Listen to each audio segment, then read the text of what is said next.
one thing I've learned in the last few years is that my way, I was kind of doing things wrong there for a good while. Probably, I'll always be doing things wrong. But one thing that it's sort of been brought to my attention there, I went over to see a top trainer there, a couple of years ago, and I realized there that the way I train, when the dog is doing something wrong or whatever, just keep trying to bang it into him and keep working, keep pushing, keep putting pressure on it, keep and this guy showed me that sometimes when you stop the dog and you give him time to let his brain slow down, that it can be a lot more productive. And you stop him, you give him a chance to think.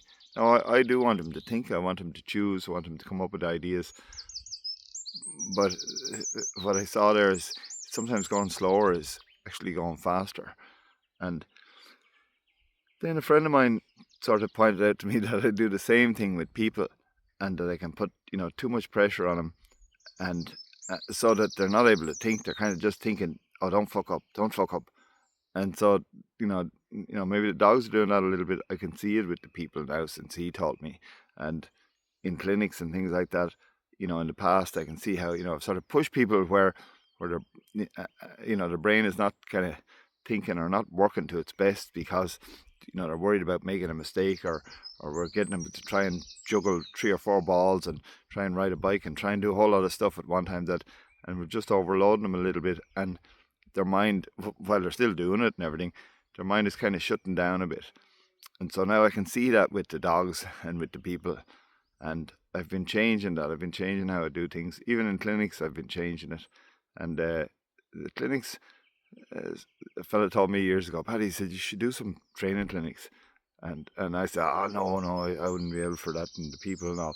And he said, no, he said, do it because you'll learn a lot. And I can see that now. I can see that I learn an awful lot from clinics, and I learn an awful lot about, trying to see it through other people's eyes and trying to see it through the dog's eyes. But it's without the help of people, I wouldn't be able to get along near as quick. Uh, and there's just a couple of things that have happened in the last 2 years. How I can see. I just wish we could rewind the clock a bit and go back to being maybe 30 again with all this knowledge.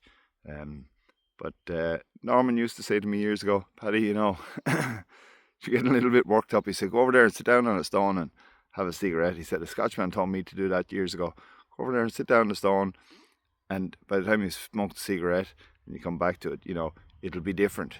But really, what he meant was, you'll be different. And so it's funny how the training has a lot more to do with me managing myself than what I'm actually doing with the dog.